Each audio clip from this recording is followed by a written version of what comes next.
Hello friends, this is Ashish M. Joshi and welcome to my YouTube channel. આજે આપણે આ વિડિયોની અંદર ધોરણ 11 ના યુનિટ 4 ના read 1 mind body and medicine એટલે કે મન શરીર અને દવાઓ એના વિશેની ચર્ચા કરીશું. તો ચાલો મિત્રો શરૂ કરીએ માઇન્ડ બોડી એન્ડ મેડિસિન.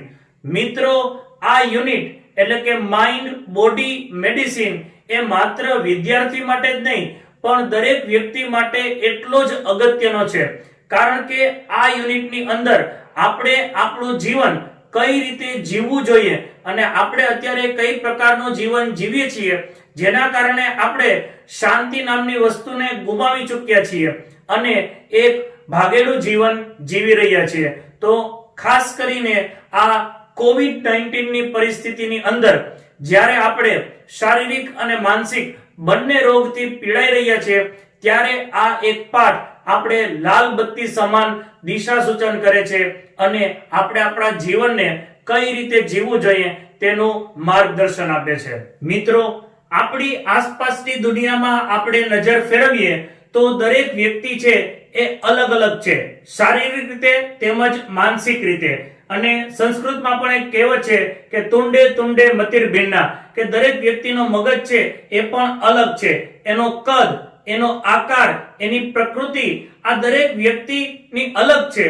સાથે સાથે એની વિચારસરણી પણ અલગ છે અને દરેક વ્યક્તિની વિચારસરણી, એની રહેનસહન એ એના સ્વાસ્થ્ય ઉપર અને મનની શાંતિ ઉપર ખૂબ જ અસર કરે છે.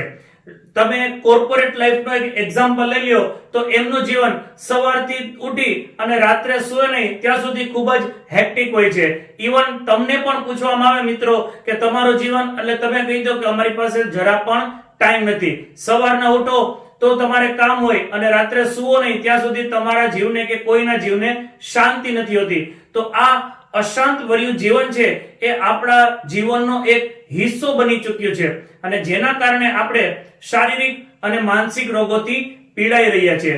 ખાસ કરીને અત્યારે ટેકનોલોજી એટલી વધેલી છે, એટલું આપણે સુખી સંપન્ન જીવન જીવી રહ્યા છીએ કે આપણે શારીરિક રોગ બહુ ઓછા થાય છે, છતાં પણ આપણે ઘણી બધી માનસિક રોગોથી પીડાઈ રહ્યા છીએ. આપણી અંદર બેચેની, અજંપો, તણાવ તથા તો એવી લાગણીઓ હોય છે કે આપણે કોઈ બોલાવતું નથી. આપણે ઘરમાં એવું જ લાગ્યા કરે કે હું એકલો છું, મને કોઈનો સપોર્ટ નથી, મને કોઈ હેલ્પ નથી કરતું, હું ખૂબ ઘણું કામ કરું છતાં પણ મને કોઈ પ્રેમ નથી કરતું અથવા તો મારી અવગણના કરે છે. આવું આપણે સતત લાગ્યા જ કરે છે. એનું એક કારણ એ છે કે આપણી જીવનશૈલી. આપણી જીવનશૈલી છે એ ટેકનોલોજી, મીડિયાથી ભરેલી છે તેમજ અર્બન લેન્ડસ્કેપ એટલે કે શહેરીકરણથી પણ ખૂબ જ ભરેલી છે. અને હકીકતે આપણે શું છીએ, આપણે શું ગમે છે, આપણે શું કરવું જોઈએ એનું વિચારતા નથી અને બીજા લોકો શું વિચારે છે કે બીજા લોકોને શું ગમશે એનું મોટા ભાગનું આપણું જીવન વિતાવીએ છીએ, જેના કારણે આપણું ખુદનું અસ્તિત્વ આપણે મિત્રો ગુમાવી ચૂક્યા છીએ. અત્યારે સવારથી રાત સુધી આપણે એ જ વિચારીએ. ઇવન આપણે શોપિંગ કરવા જઈએ તો પણ આપણે બીજાને જોડે લેતા જઈને પૂછીએ કે હું આ પહેરું કે આ કપડાં પહેરીશ તો હું કેવો લાગીશ કે કેવી લાગીશ. હકીકતે આપણે ગમે છે અને આપણે પરચેસ કરીએ એવી વસ્તુઓ બહુ થોડીક જ હોય, મનને શાંતિ મળે એવી વસ્તુઓ બહુ થોડીક જ હોય. અત્યારે આપણે શરીર માટે શું સારું છે એના કરતા આપણે જીભને શું ગમે છે એના તરફ વધુ ધ્યાન આપીએ છીએ. આપણે જ્યુસ પીવાને બદલે કોક, પેપ્સી અને વેફર ખાવું સૌને ગમે છે, પણ એના કારણે મિત્રો આપણે ઘણા બધા રોગના શિકાર બનીએ છીએ. અને ખાસ કરીને જ્યારે જેમ જેમ આપણી એજ વધતી જાય તેમજ સીઝન ચેન્જ થતી હોય ત્યારે આપણે વધુ બીમાર પડવાના ચાન્સીસ વધી જાય છે. ત્યારે આ પરિસ્થિતિની અંદર મિત્રો આયુર્વેદ છે એ એક જ આપણો સહારો છે, કારણ કે આયુર્વેદ એ શીખવે છે કે prevention is better than cure, એટલે કે માંદા થઈને સાજા થવું એના કરતા માંદા જ ન પડવું એ ખૂબ જ હિતાવહ છે. આયુર્વેદ આપણને શીખવે છે કે આપણા જીવનને તંદુરસ્ત, નિરોગી અને લાંબુ કઈ રીતે બનાવવું. તેમજ આયુર્વેદ આપણે આધ્યાત્મ તરફ પણ વધુ આગળ લઈ જાય છે અને એ પણ શીખવે છે કે લાંબુ આયુષ્યની સાથે સાથે એ લાંબા આયુષ્યને કઈ દિશામાં એને ઉર્જા છે એને કઈ દિશામાં વાપરવી એ પણ આપણે શીખવે છે. તો આ પરિસ્થિતિની અંદર આયુર્વેદ છે એ એક જ આપણો સહારો છે, જેને માધ્યમથી આપણે આપણા જીવનને સુખમય, મંગલકારી, આનંદદાયક રીતે વ્યતીત કરી શકીએ. નહીંતર મિત્રો, આપણે નાના હતા ત્યારે નાનકડા ઘૂઘરાથી રમતા, મોટા થયા થોડા બોલથી રમતા, એનાથી થોડા મોટા થયા મોબાઈલથી રમીએ, એનાથી થોડા મોટા થઈ ઓફિસ જાય અને છેલ્લે લાસ્ટમાં લાકડી લઈ અને આપણું મૃત્યુ પણ થઈ જાય છે અને દુનિયામાં બીજા કોઈને આપણા પરિવાર સિવાય ફરક પણ નથી પડતો. પણ મિત્રો, આના સિવાય પણ ઘણું બધું જીવન છે કે જેની અંદર આપણે આપણા આત્માની, આપણા મનની, આપણા ચિત્તની શાંતિ માટે આપણે કંઈક કરીએ, જેથી આપણું અને આપણી આસપાસના લોકોનું જીવન એક સુખમય બને અને શાંતિમય પણ બને. તો ચાલો મિત્રો, હવે આપણે શરૂ કરીએ આ માઇન્ડ, બોડી અને મેડિસિનનું વર્ડ ટુ વર્ડ ટ્રાન્સલેશન. મિત્રો, આજે આપણે આ વિડિયોની અંદર કંઈક અલગ પદ્ધતિથી ભણશું કે તમને એવું જ લાગે કે તમે વર્ગખંડની અંદર છો અને તમારી સામે ટીચર તમને ભણાવી રહ્યા છે. અગાઉના વિડિયોઝની અંદર માત્ર શું થતું કે ટ્રાન્સલેશન જ મૂકવામાં આવતું. આજે હું તમારી સામે ઊભો રહી બુકની સાથે, તમે પણ મિત્રો બુક સાથે રાખજો અને આપણે સાથે સહિયારા પ્રયાસથી શીખીએ mind, body, medicine. If we look at different people in the world around us, કે જો આપણે આપણી આસપાસના લોકોને જોઈએ, we observe that, observe કરવું એટલે નિરીક્ષણ કરવું, that all of us are not all alike. તો આપણે એ નિરીક્ષણ કરી શકીએ કે આપણે દરેક લોકો છે એ સરખા નથી. Each one of us is different in many ways, both physically and mentally. કે આપણામાંથી પ્રત્યેક વ્યક્તિ અલગ છે, both એટલે કે બંને, physically and mentally એટલે કે શારીરિક રીતે અને માનસિક રીતે. આપણે બધા લોકો, તમારી આસપાસ તમારા ઇવન ફેમિલી મેમ્બર્સ જો મિત્રો, કે એના કદ, એનો આકાર, એની વિચારસરણી બધા વ્યક્તિની અલગ અલગ હોય છે. ઇવન તમારા ક્લાસરૂમની અંદર પણ બેઠેલા તમામ લોકો છે એ એકબીજાથી અલગ હોય છે. ઇવન વી કેન સે કે ટ્વિન્સ હોય કે જેનો જન્મ એક જ સમયે થયો હોય, છતાં પણ એના વ્યક્તિત્વ, એનો આકાર, એનો દેખાવ છે, એનો સ્વભાવ છે એ અલગ જ હોય છે.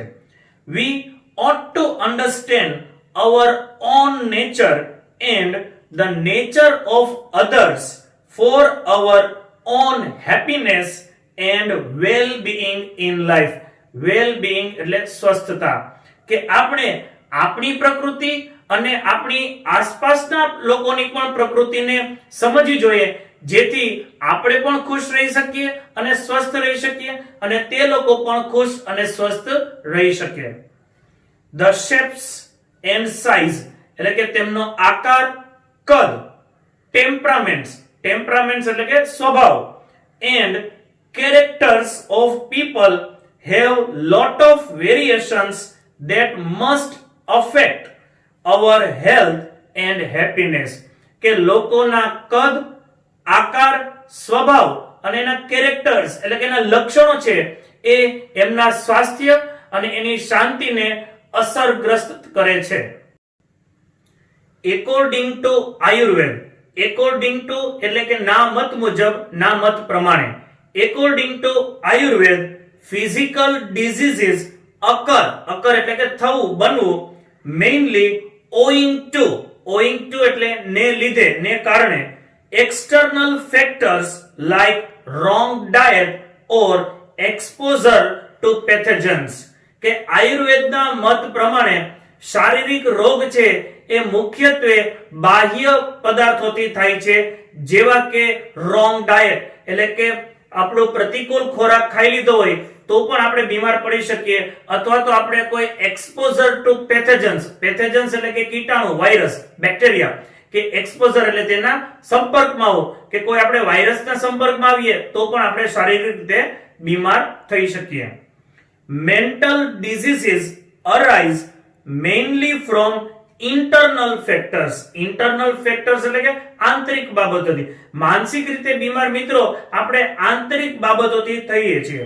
લાઈક જેમ કે wrong use of the senses, કે આપણી ઇન્દ્રિયો જે છે એનો આપણે દુરુપયોગ કરીએ. And the increase of negative emotions, અને જ્યારે નકારાત્મક લાગણીઓનો પણ વધારો થાય ત્યારે પણ આપણે માનસિક રીતે બીમાર થઈ શકીએ છીએ. We ought to develop the habit of positive thinking, કે આપણે હકારાત્મક વિચારસરણીનો અભ્યાસ કે ટેવ પાડવી જોઈએ. It has a good positive effect on our emotions, અને હકારાત્મક અભિગમનો આપણી લાગણીઓ પર પણ હકારાત્મક અસર પડે છે. However, છતાં પણ both physical and psychological diseases, psychological એટલે માનસિક, are usually mixed, છતાં પણ શારીરિક અને માનસિક બીમારીઓ છે એ જોડે જ થાય છે. and one seldom એટલે ભાગ્યે જ occurs without the other, એટલે કે શારીરિક બીમાર હોય તો માનસિક બીમારી આવે જ, અને માનસિક બીમારી હોય એટલે થોડીક શારીરિક બીમારી પણ આવે.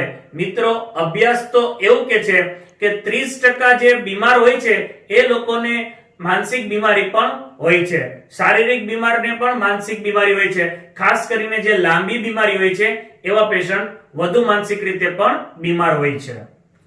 Some diseases like acute infections, એટલે કે ગંભીર ચેપ, have almost entirely physical causes and can be treated purely on a physical level, કે અમુક રોગ જેવા કે ગંભીર ચેપ તો આનું મુખ્ય કારણ શારીરિક જ હોય છે, અને તેથી તેને શારીરિક ધોરણે જ સારવાર કરવામાં આવે છે. However, છતાં પણ most diseases have psychological cause, છતાં પણ મોટા ભાગના રોગોનું માનસિક પણ કારણ હોય છે.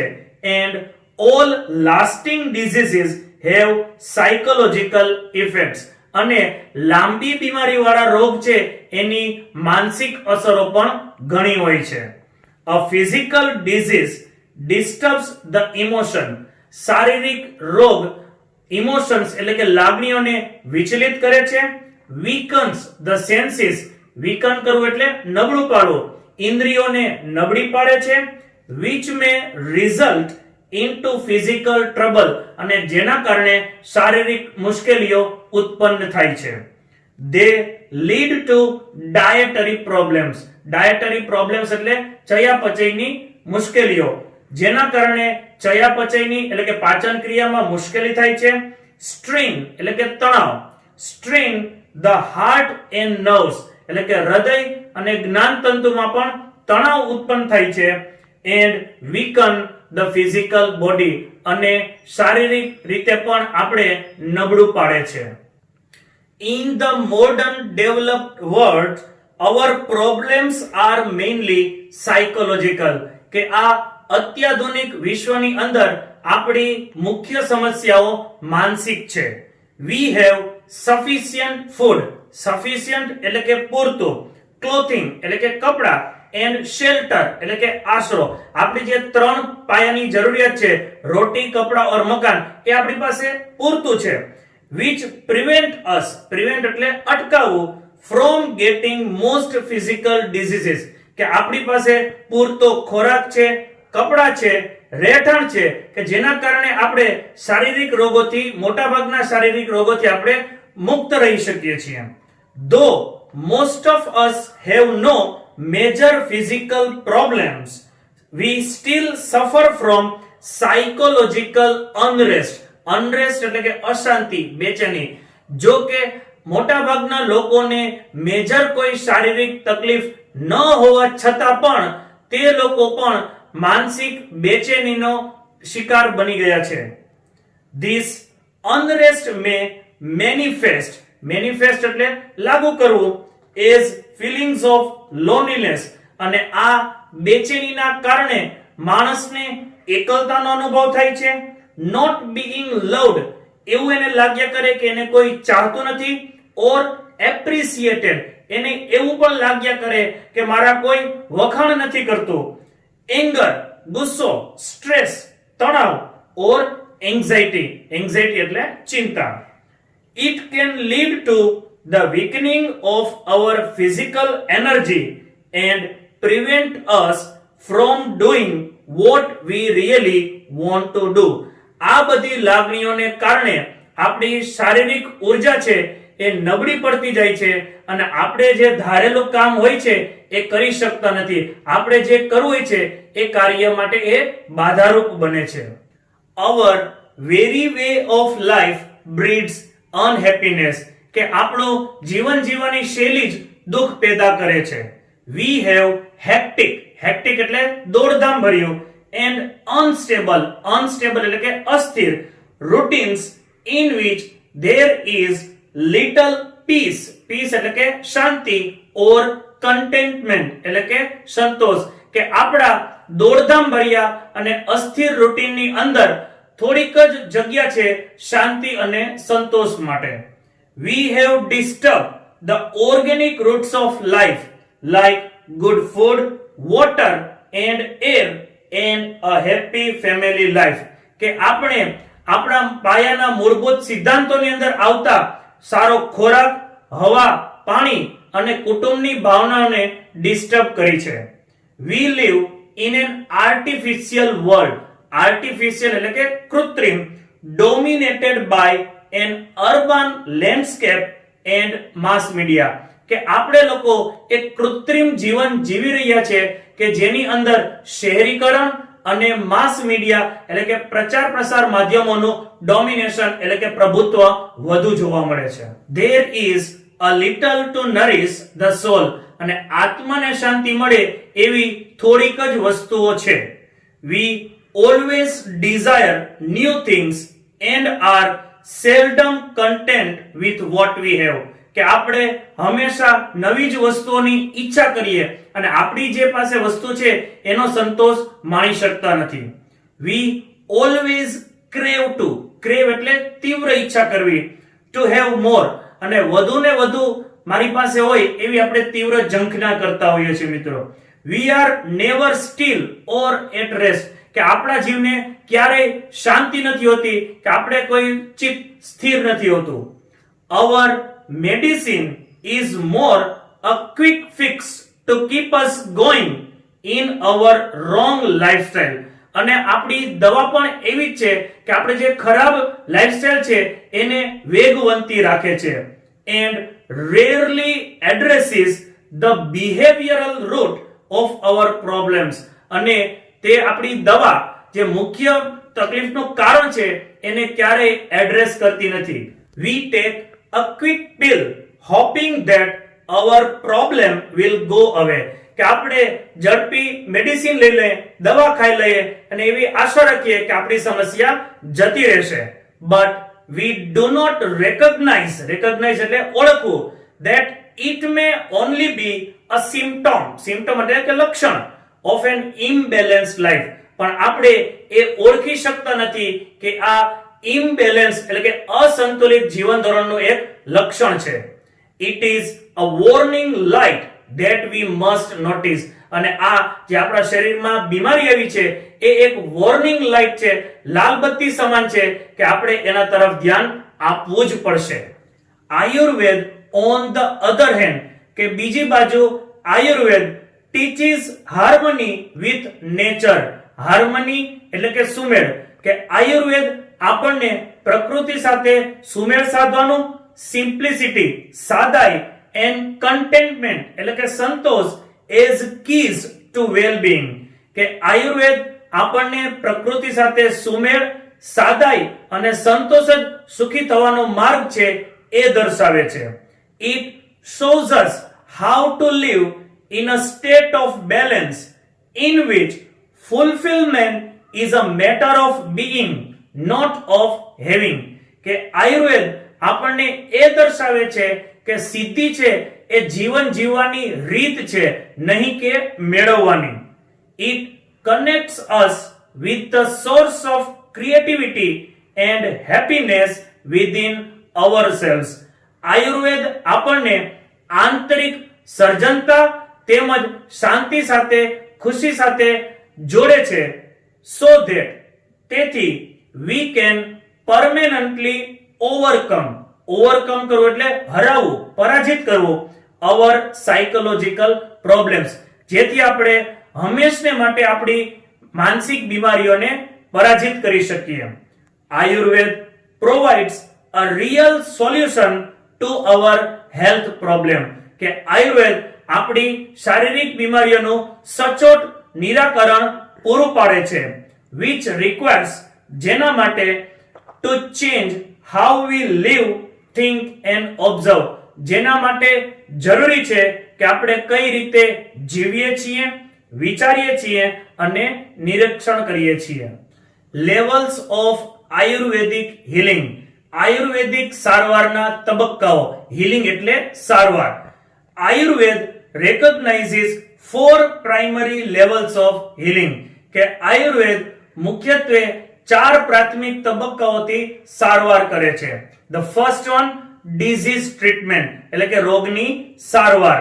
Second one, disease prevention, એટલે કે રોગને અટકાવવું. Third one, life enhancement, એટલે કે જીવનને લંબાવવું. And fourth one, awareness development, એટલે કે જાગૃતતા કેળવવી.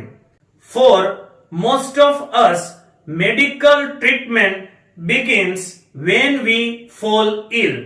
આપણામાંથી મોટા ભાગના લોકોને દવાની સારવાર ત્યારે જ શરૂ થાય જ્યારે બીમાર પડીએ.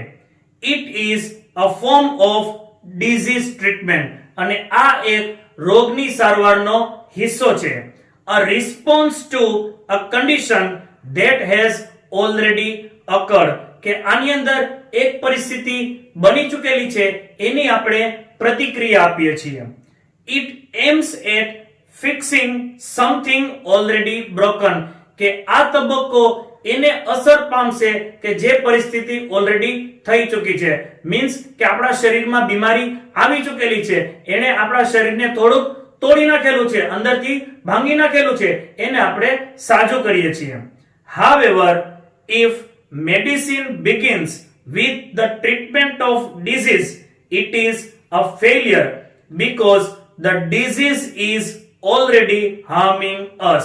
છતાં પણ જ્યારે આપણે બીમાર પડીએ અને આપણે દવાની સારવાર કરીએ, એ પણ દવાની નિષ્ફળતા જ છે, કારણ કે મિત્રો ઓલરેડી બીમારી આપણા શરીરની અંદર પ્રવેશ કરી ચૂકેલી છે. આપણે જ્યારે તાવ આવ્યો અને આપણે એની દવા લીધી, પણ ઓલરેડી મિત્રો તાવ આપણા શરીરમાં આવી જ ગયો છે, શત્રુ આપણા શરીરની અંદર પ્રવેશી જ ચૂક્યો છે, પછી આપણે એને મારીએ તો એને થોડીક તો નુકસાની કરી જ ચૂકેલી હોય છે. At this stage we are left with no option but using drugs and surgery, કે આ તબક્કે આપણે બીજો કોઈ ઓપ્શન લાગુ પડતો નથી, આપણે દવા લેવી પડે અથવા તો સર્જરી એટલે કે સારવાર કરવી પડે. which may have many side effects in the long run, અને એ દવા અને સર્જરીના કારણે લાંબા ગાળે ઘણી બધી નુકસાનીઓ પણ થઈ શકે છે.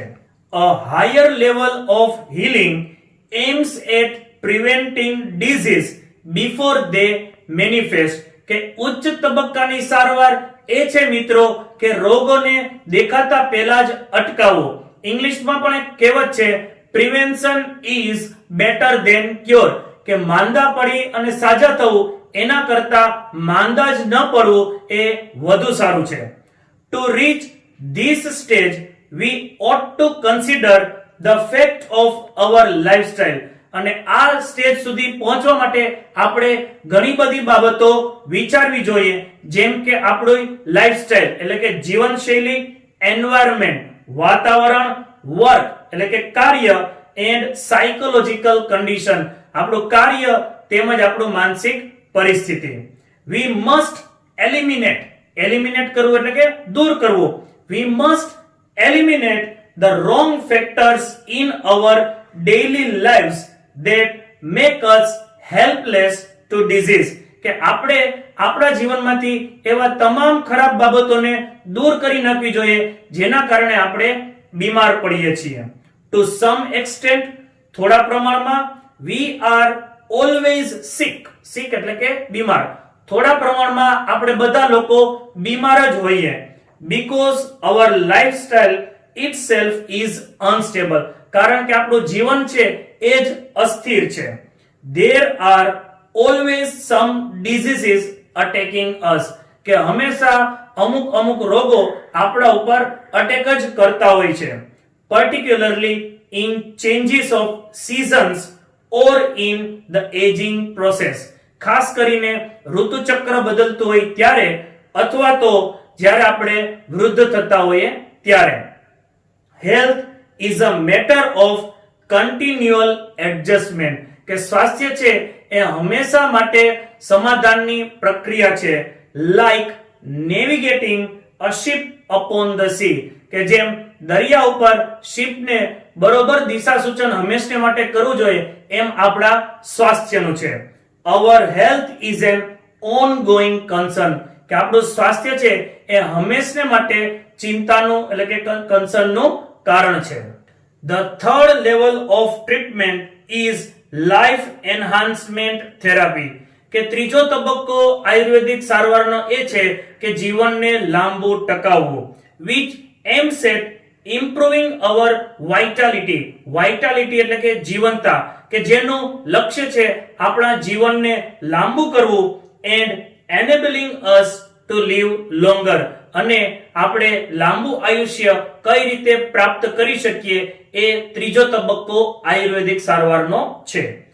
It does not merely એટલે કે માત્ર, it does not merely prevent disease but shows us how to increase our positive energy, કે આ તબક્કો માત્ર આપણને શારીરિક બીમારીથી અટકાવતો નથી પણ એ આપણે હકારાત્મક ઉર્જાને કઈ રીતે વધારવી એ પણ શીખવે છે.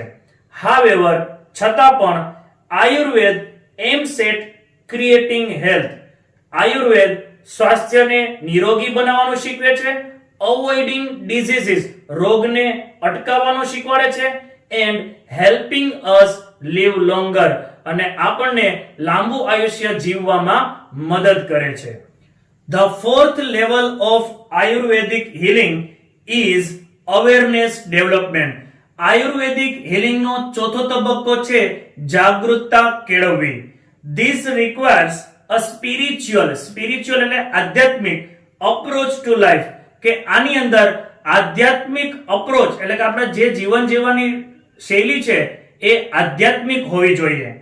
To be healthy is important, but health is not an end in itself, કે સ્વસ્થ રહેવું એ જરૂરી છે પણ માત્ર સ્વસ્થતા છે ત્યાં આપણો અંત આવી ગયો એ અગત્યનું નથી. It is not enough merely to prolong our lives, કે એ જરૂરી નથી કે માત્ર આપણે લાંબુ આયુષ્ય ભોગવીએ. And have better energy to do the things we want, અને એ પણ જરૂરી નથી કે આપણે જે કાર્ય કરવા ઈચ્છીએ છીએ તેની માટે ઉર્જા પ્રાપ્ત કરીએ. We ought to consider what we are using our energy for and why. પણ એ અગત્યનું છે મિત્રો કે આપણે જે ઉર્જા છે એ કેના માટે વાપરીએ છીએ અને શા માટે વાપરીએ છીએ. આ એક આધ્યાત્મિક બાબત છે. આપણે પણ કબીરે કીધેલું છે કે બડા હુઆ તો ક્યા હુઆ, જૈસે પેડ ખજૂર, પથિકન કો છાઈ નહીં ઓર ફલ લાગે અતિ દૂર, કે તમે મોટા વ્યક્તિ બનો અને છતાં પણ કોઈને કામ ના હો તો એ શું કામના. કે જે ખજૂરનું ઝાડવું હોય કે એમાં ફળ પણ દૂર લાગે અને કોઈને છાંયો ના આપે. મીન્સ કે આપણે લાંબુ આયુષ્ય ભોગવીએ પણ આપણે આપણી આસપાસનું વાતાવરણ શાંત ન કરીએ, આપણે કોઈને ઉપયોગી ન બનીએ, આપણે કોઈને મદદરૂપ ન બનીએ તો એ જીવન જીવવાનો કશો અર્થ નથી. તો એ આ ચોથું આધ્યાત્મિક બાબત પણ આયુર્વેદ આપણને શીખવે છે. The quality of our awareness is the real fruit of all that we do, કે આપણી જે જાગૃતતા છે એ આપણે કેવા કાર્યો કરીએ છીએ એનું જ પરિણામ છે. It is our ultimate expression, the essence of who we really are. અને આ અંતિમ તબક્કો છે કે આપણે કેવા વ્યક્તિ છીએ અને આપણું જીવન કેવું છે. Our awareness is the only thing we can take with us until we die. કે આપણી જાગૃતતા છે એ જ આપણી પ્રકૃતિ જે છે એ જ આપણે મરીએ નહીં ત્યાં સુધી આપણી ભેગી આવે છે. અને આપણે ગુજરાતીમાં કહેવત તો છે જ, પ્રાણ અને પ્રકૃતિ સાથે જ આવે છે. It continues to grow even when the body and mind decline. કે આપણું શરીર અને આપણું માનસ જ્યારે ડિક્લાઇન એટલે કે ઘટતું જતું હોય ત્યારે પણ આપણી પ્રકૃતિ છે એ તો વધ્યા જ કરે છે. Thus it is our greatest aid in the aging process. અને વધતી એજની અંદર આપણી જે પ્રકૃતિ છે, આપણો જે સ્વભાવ છે એ આપણો સાથીદાર હોય છે. This is the ultimate goal of Ayurveda, which aims at releasing us from all sorrow and suffering. Sorrow એટલે કે દુઃખ અને suffering એટલે કે તકલીફો.